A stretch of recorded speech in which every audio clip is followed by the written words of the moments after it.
जय श्री राम, जय बागेश्वर धाम, जय गुरु कृपा। बच्चों, कल हमने पढ़ा रामचरितमानस में कि काकभुसुंडी जी कौआ बन के राम जी के पेट में गए तो उन्होंने अत्यंत ब्रह्मांड देखे बहुत सारे। अब हम आज के 15 पेज पढ़ेंगे। सिर पर सीताराम फिकर फिर क्या करना, क्या करना, क्या करना। सिर पे सीताराम फिकर फिर क्या करना। जय श्री राम। अनेक ब्रह्मांडों में भटकते मुझे मानो 100 कल्प बीत गए। फिरता फिरता मैं अपने आश्रम में आया और कुछ काल वहाँ रहकर बिताया। फिर जब अपने प्रभु का अवधपुरी में जन्म सुन पाया तब प्रेम से परिपूर्ण होकर मैं हर्षपूर्वक उठ दौड़ा। जाकर मैंने जन्म महोत्सव देखा जिस प्रकार मैं पहले वर्णन कर चुका हूँ। श्री रामचंद्र जी के पेट में मैंने बहुत से जगत देखे जो देखते ही बनते थे, वर्णन नहीं किए जा सकते। वहाँ पर मैंने सुजान माया के स्वामी कृपालु भगवान श्री राम को देखा। मैं बार बार विचार करता था, मेरी बुद्धि मोह रूपी कीचड़ से व्याप्त थी। यह सब मैंने 2 ही घड़ी में देखा। मन में विशेष मोह होने से मैं थक गया। मुझे व्याकुल देखकर तब कृपालु श्री रघुवीर हंस दिए। हे धीर बुद्धि गरुण जी, सुनिए। उनके हंसते ही मैं मुँह से बाहर आ गया। श्री रामचंद्र जी मेरे साथ फिर वही लड़कपन करने लगे। मैं करोड़ों प्रकार से मन को समझाता था पर वह शांति नहीं पाता था। यह चरित्र देखकर और उस प्रभुता का स्मरण कर मैं शरीर की सुध भूल गया और हे आर्तजनों के रक्षक, रक्षा कीजिए, रक्षा कीजिए पुकारता हुआ पृथ्वी पर गिर पड़ा। मुख से बात नहीं निकलती थी। तदंतर प्रभु ने मुझे प्रेम बेहवल देखकर अपनी माया की प्रभुता को रोक लिया। प्रभु ने अपना कर कमल मेरे सिर पर रखा। दीनदयालु ने मेरा संपूर्ण दुख हर लिया। सेवकों को सुख देने वाले कृपा के समूह श्री राम जी ने मुझे मोह से सर्वथा रहित कर दिया। उनकी पहले वाली प्रभुता को विचार विचार कर मेरे मन में बड़ा भारी हर्ष हुआ। प्रभु की भक्त वत्सलता देखकर मेरे हृदय में बहुत ही प्रेम उत्पन्न हुआ। फिर मैंने नेत्रों में जल भरकर पुलकित होकर और हाथ जोड़कर बहुत प्रकार से विनती की।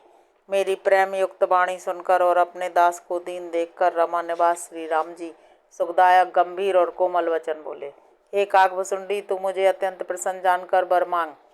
अणिमा आदि अष्ट सिद्धियाँ, दूसरी रिद्धियाँ तथा संपूर्ण सुखों की खान मुझ ज्ञान, विवेक, वैराग्य, विज्ञान और भी अनेकों गुण जो जगत में मुनियों के लिए भी दुर्लभ है, मैं आज तुझे दूंगा, इसमें संदेह नहीं। जो तेरे मन भावे सो मांग ले।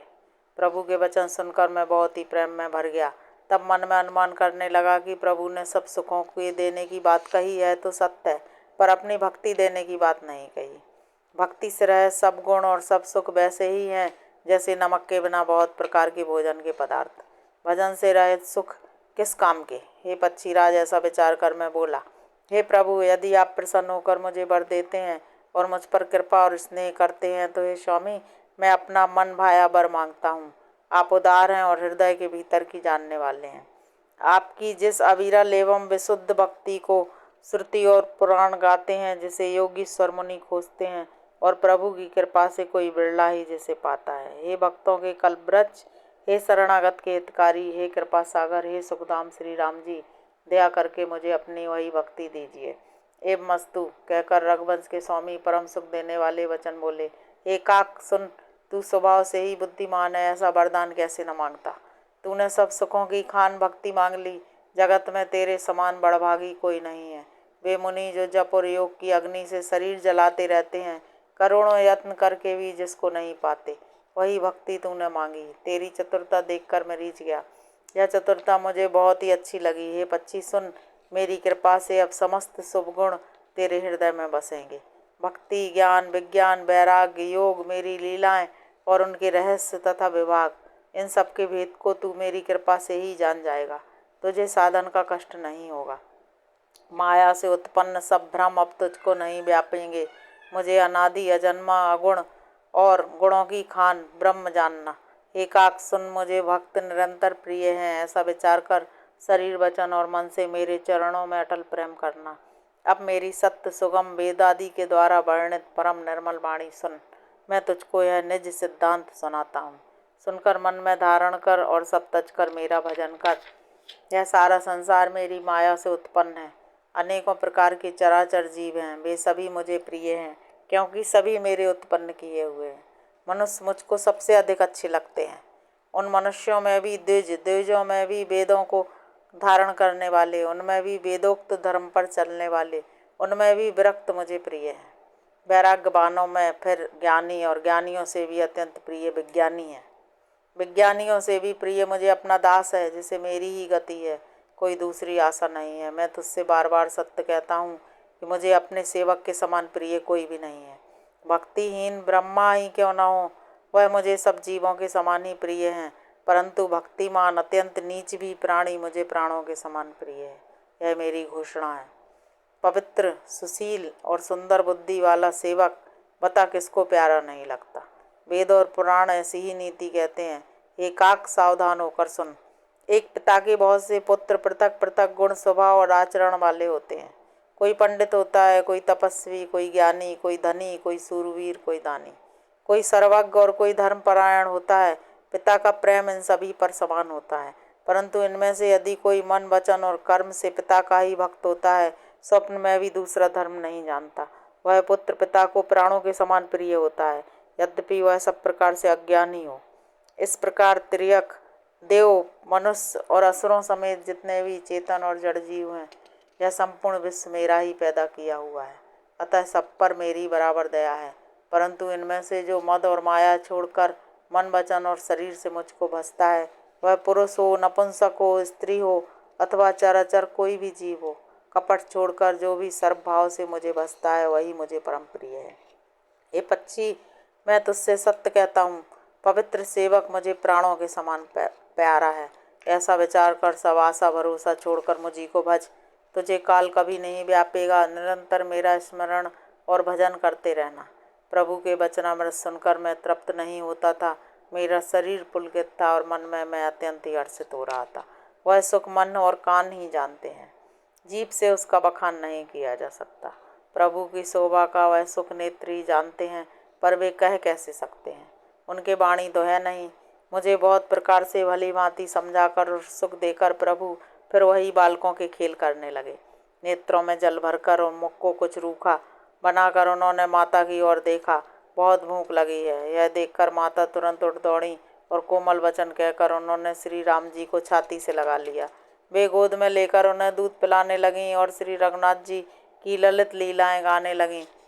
जिस सुख के लिए सुख देने वाले कल्याण रूप त्रिपुरारी शिव जी ने अशुभ वेश धारण किया, उस सुख में अवधपुरी के नर नारी निरंतर निमग्न रहते हैं।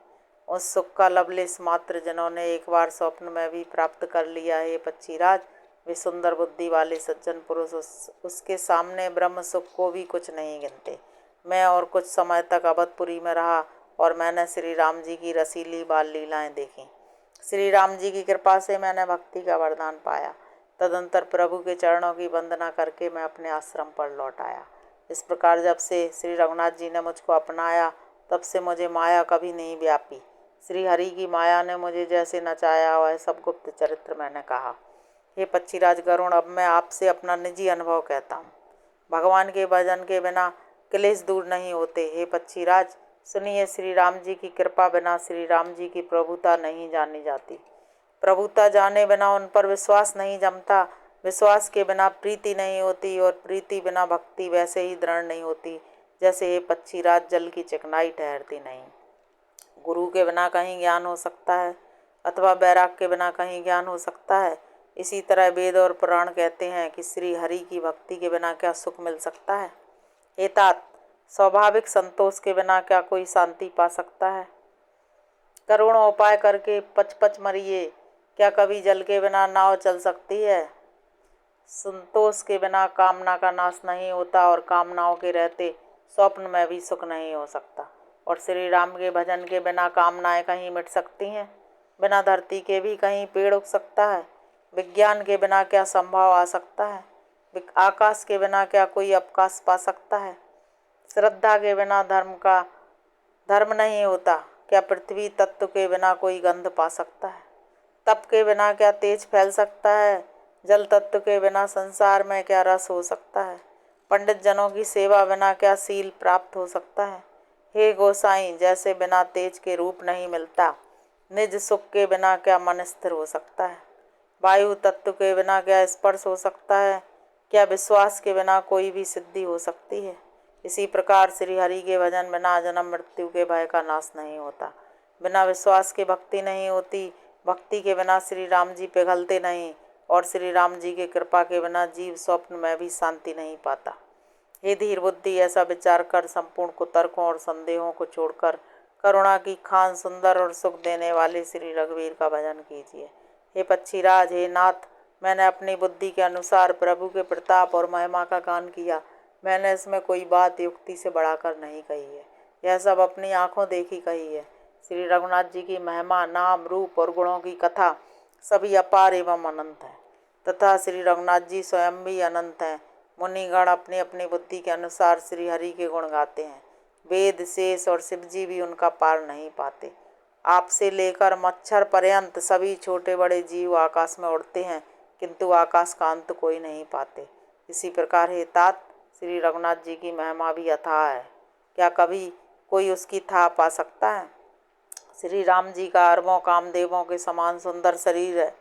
वे अनंत कोटि दुर्गाओं के समान शत्रु नाशक हैं। अरबों इंद्रों के समान उनका विलास है। अरबों आकाशों के समान उनमें अनंत अवकाश है। अरबों पवन के समान उनमें महान बल है और अरबों सूर्यों के समान प्रकाश है। अरबों चंद्रमाओं के समान वे शीतल और संसार के समस्त भयों का नाश करने वाले हैं। अरबों कालों के समान वे अत्यंत दुस्तर, दुर्गम और दुरंत हैं। वे भगवान अरबों धूमकेतुओं के समान अत्यंत प्रबल हैं। अरबों पातालों के समान प्रभु अथाह हैं। अरबों यमराजों के समान भयानक हैं। अनंत कोटि तीर्थों के समान वे पवित्र करने वाले हैं। उनका नाम संपूर्ण पाप समूह का नाश करने वाला है। श्री रघुवीर करोड़ों हिमालयों के समान अचल हैं और अरबों समुद्रों के समान गहरे हैं। भगवान अरबों कामधेनुओं के समान सब कामनाओं के देने वाले हैं। उनमें अनंत कोटि सरस्वतियों के समान चतुरता है। अरबों ब्रह्माओं के समान सृष्टि रचना की निपुणता है। वे करोड़ों विष्णुओं के समान पालन करने वाले और अरबों रुद्रों के समान संहार करने वाले हैं। वे अरबों कुबेरों के समान धनवान और करोड़ों मायाओं के समान सृष्टि के खजाने हैं। बोझ उठाने में वे अरबों शेषों के समान हैं। जगदीश्वर प्रभु श्री राम जी सीमा रहित और उपमा रहित हैं।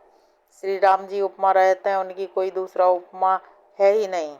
श्री राम के समान श्री राम ही है, ऐसा वेद कहते हैं। जैसे अरबों जगनुओं के समान कहने से सूर्य अत्यंत लघुता को ही प्राप्त होता है, इसी प्रकार अपने अपनी बुद्धि के विकास के अनुसार मुनीश्वर श्री हरि का वर्णन करते हैं, किंतु प्रभु भक्तों के भाव मात्र को ग्रहण करने वाले और अत्यंत कृपालु हैं। वे उस वर्णन को प्रेम सहित सुनकर सुख मानते हैं। श्री राम जी अपार गुणों के समुद्र हैं, क्या उनकी कोई था पा सकता है।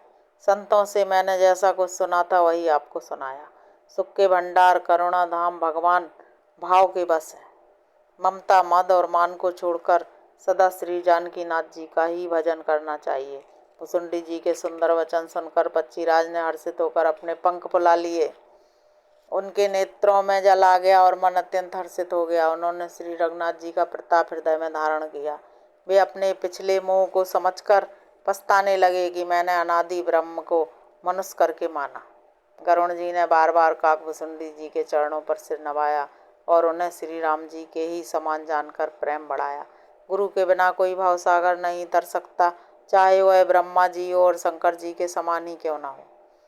गरुण जी ने कहा, ये तात, मुझे संदेह रूपी सर्प ने डस लिया था और बहुत से कुतर्क रूपी दुख देने वाली लहरें आ रही थीं। आपके स्वरूप रूपी गारुणी के द्वारा भक्तों को सुख देने वाले श्री रघुनाथ जी ने मुझे जिला लिया। आपकी कृपा से मेरा मोह नाश हो गया और मैंने श्री राम जी का अनुपम रहस्य जाना। उनकी बहुत प्रकार से प्रशंसा करके सिर नवाकर और हाथ जोड़कर फिर गरुण जी प्रेम पूर्वक विनम्र और कोमल वचन बोले, हे प्रभु, हे स्वामी, मैं अपने अविवेक के कारण आपसे पूछता हूँ। हे कृपा के समुद्र, मुझे अपना निज दास जानकर आदर पूर्वक मेरे प्रश्न का उत्तर कहिए। आप सब कुछ जानने वाले हैं, तत्व के ज्ञाता हैं, अंधकार से परे, उत्तम बुद्धि से युक्त, सुशील, सरल आचरण वाले, ज्ञान वैराग्य और विज्ञान के धाम और श्री रघुनाथ जी के प्रिय दास हैं। आपने यह काक शरीर किस कारण से पाया। हे तात, सब समझाकर मुझसे कहिए। हे स्वामी, हे आकाशगामी, यह सुंदर रामचरितमानस आपने कहाँ पाया, सो कहिए। हे नाथ, मैंने शिव जी से ऐसा सुना है कि महाप्रलय में भी आपका नाश नहीं होता और ईश्वर कभी मिथ्या वचन कहते नहीं, वह भी मेरे मन में संदेह है। हे नाथ, नाग मनुष्य देवता आदि चराचर जीव तथा यह सारा जगत काल का कलेवा है। असंख्य ब्रह्मांडों का नाश करने वाला काल सदा बड़ा ही अनिवार्य है। अत्यंत भयंकर काल आपको नहीं व्यापता, इसका क्या कारण है? ये कृपालु मुझे कहिए, यह ज्ञान का प्रभाव है या योग का बल है? हे प्रभु, आपके आश्रम में आते ही मेरा मोह और भ्रम भाग गया, इसका क्या कारण है? हे नाथ, यह सब प्रेम सहित कहिए। हे उमा, गरुण जी की वाणी सुनकर काकभुसुंडी जी हर्षित हुए और परम प्रेम से बोले, हे सर्पों के शत्रु, आपकी बुद्धि धन्य है, धन्य है। आपके प्रश्न मुझे बहुत ही प्यारे लगे। आपके प्रेम युक्त सुंदर प्रश्न सुनकर मुझे अपने बहुत जन्मों की याद आ गई। मैं अपनी सब कथा विस्तार से कहता हूँ। हे तात, आदर सहित मन लगाकर सुनिए। अनेक जप तप यज्ञ सम दम व्रत दान वैराग्य विवेक योग विज्ञान आदि सबका फल श्री रघुनाथ जी के चरणों में प्रेम होना है। इसके बिना कोई कल्याण नहीं पा सकता। मैंने इसी शरीर से श्री राम जी की भक्ति प्राप्त की है, इसी से इस पर मेरी ममता अधिक है। जिससे अपना कुछ स्वार्थ होता है उस पर सभी कोई प्रेम करते हैं। हे गरुण जी, वेदों में मानी हुई ऐसी नीति है और सज्जन भी कहते हैं कि अपना परम हित जानकर अत्यंत नीच से भी प्रेम करना चाहिए। रेशम कीड़े से होता है, उससे सुंदर रेशमी वस्त्र बनते हैं। इसी से उस परम अपवित्र कीड़े को भी सब कोई प्राणों के समान पालते हैं। जीव के लिए सच्चा स्वार्थ यही है कि मन वचन और कर्म से श्री राम जी के चरणों में प्रेम हो। वही शरीर पवित्र और सुंदर है जिस शरीर को पाकर श्री रघुवीर का भजन किया जाए। जो श्री राम जी के विमुख हैं वह यदि ब्रह्मा जी के समान शरीर पा जाएं तो भी कवि और पंडित उसकी प्रशंसा नहीं करते। इसी शरीर से मेरे हृदय में राम भक्ति उत्पन्न हुई, इसी से हे स्वामी यह मुझे परम प्रिय है। मेरा मरण अपनी इच्छा पर है, परंतु फिर भी मैं यह शरीर नहीं छोड़ता, क्योंकि वेदों ने वर्णन किया है कि शरीर के बिना भजन नहीं होता। पहले मोह ने मेरी बड़ी दुर्दशा की। श्री राम जी के विमुख होकर मैं कभी सुख से नहीं सोया। अनेकों जन्मों में मैंने अनेकों प्रकार के योग जप तप यज्ञ और दान आदि कर्म किए। हे गरुण जी, जगत में ऐसी कौन योनि है जिसमें मैंने घूम फिर कर जन्म न लिया हो। हे गोसाई, मैंने सब कर्म करके देख लिए, पर अब की तरह मैं कभी सुखी नहीं हुआ। हे नाथ, मुझे बहुत से जन्मों की याद है। श्री शिव जी की कृपा से मेरी बुद्धि को मोह ने नहीं घेरा। ये पक्षी राज सुनिए, अब मैं अपने प्रथम जन्म के चरित्र को कहता हूँ, जिन्हें सुनकर प्रभु के चरणों में प्रीति उत्पन्न होती है, जिससे सब कलेश मिट जाते हैं। हे प्रभु, पूर्व के कल्प में पापों का मूल युग कलयुग था, जिसमें पुरुष और स्त्री सभी अधर्म परायण और वेद के विरोधी थे। उस कलयुग में मैं अयोध्यापुरी में जाकर शूद्र का शरीर पाकर जन्मा। मैं मन वचन और कर्म से शिव जी का सेवक और दूसरे देवताओं की निंदा करने वाला अभिमानी था। मैं धन के मद से मतवाला, बहुत ही बकवादी और उग्र बुद्धि वाला था। मेरे हृदय में बड़ा भारी दंभ था। यद्यपि मैं श्री रघुनाथ जी की राजधानी में रहता था, तथापि मैंने उस समय उसकी महिमा कुछ भी नहीं जानी। अब मैंने अवध का प्रभाव जाना। वेद शास्त्रों और पुराणों ने ऐसा गाया है कि किसी भी जन्म में जो कोई भी अयोध्या में बस जाता है वह अवश्य श्री राम जी के परायण हो जाएगा। अवध का प्रभाव जीव तभी जानता है जब हाथ में धनुष धारण करने वाले श्री राम जी उसके हृदय में निवास करते हैं। हे गरुण जी, वह कलिकाल बड़ा कठिन था। उसमें सभी नर नारी पाप परायण थे। कलयुग के पापों ने सब धर्मों को ग्रस लिया। सदग्रंथ लुप्त हो गए। दम्भियों ने अपनी बुद्धि से कल्पना कर करके बहुत से पंथ प्रकट कर दिए। सभी लोग मोह के वश हो गए। शुभ कर्मों को लोभ ने हड़प लिया। हे ज्ञान के भंडार, हे श्री हरि के वाहन, सुनिए, मैं कली के कुछ धर्म कहता हूँ। कलयुग में न वर्ण धर्म रहता है, न चारों आश्रम रहते हैं। सब पुरुष स्त्री वेद के विरोध में लगे रहते हैं। ब्राह्मण वेदों के बेचने वाले और राजा प्रजा को खा डालने वाले होते हैं। वेद की आज्ञा कोई नहीं मानता। जिसको जो अच्छा लग जाए वही मार्ग है। जो डींग मारता है वही पंडित है। जो मिथ्या आरंभ करता है और जो दंभ में रत है उसी को सब कोई संत कहते हैं। जो दूसरे का धन हरण कर ले वही बुद्धिमान है। जो दंभ करता है वही बड़ा आचारी है। जो झूठ बोलता है और हंसी दिल्लगी करना जानता है, कलयुग में वही गुणवान कहा जाता है। जो आचारहीन है और वेद मार्ग को छोड़े हुए है, कलयुग में वही ज्ञानी है और वही वैराग्यवान है। जिसके बड़े बड़े नख और लंबी लंबी जटाएं हैं वही कलयुग में प्रसिद्ध तपस्वी है। जो अमंगल वेश और अमंगल भूषण धारण करते हैं और भक्ष अभक्ष सब कुछ खा लेते हैं वे ही योगी हैं, वे ही सिद्ध हैं और वे ही मनुष्य कलयुग में पूज्य हैं। जिनके आचरण दूसरों का अपकार करने वाले हैं उन्हीं का बड़ा गौरव होता है और वे ही सम्मान के योग्य होते हैं। जो मन वचन और कर्म से लबार हैं वे ही कलयुग में वक्ता माने जाते हैं। हे गोसाई, सभी मनुष्य स्त्रियों के विशेष बस में हैं और बाजीगर के बंदर की तरह नाचते हैं। ब्राह्मणों को शूद्र ज्ञानोपदेश करते हैं और गले में जनेऊ डालकर कुत्सित दान लेते हैं। सभी पुरुष काम और लोभ में तत्पर और क्रोधी होते हैं। देवता, ब्राह्मण, वेद और संतों के विरोधी होते हैं। अभाग्नि स्त्रियां गुणों के धाम सुंदर पति को छोड़कर पर पुरुष का सेवन करती हैं। सुहागनी स्त्रियां तो आभूषणों से रहित होती हैं पर विधवाओं के नित्य नए श्रृंगार होते हैं। शिष्य और गुरु में बहरे और अंधे का सा हिसाब होता है। एक गुरु के उपदेश को सुनता नहीं, एक देखता नहीं।